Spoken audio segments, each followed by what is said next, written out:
Welcome to the Rim Break Rodeo. We hope this video helps. In this video, I will show how to make whipped cream with just milk and butter full guide.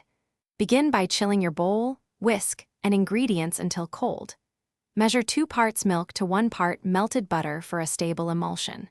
Whisk energetically or use a mixer on medium speed until volume increases and soft peaks form.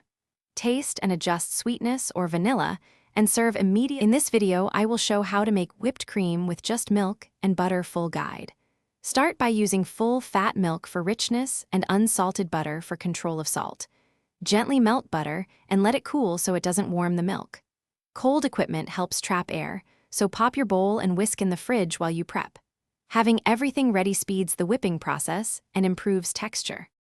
In this video, I will show how to make whipped cream with just milk and butter full guide. Pour cooled, melted butter into chilled milk in a thin, steady stream while whisking to form a stable emulsion.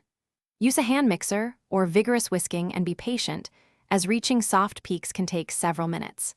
Stop when peaks hold lightly and adjust sweetness with sugar or vanilla if desired, then serve promptly for best lift and texture. Thanks for watching. Consider subscribing if we helped you.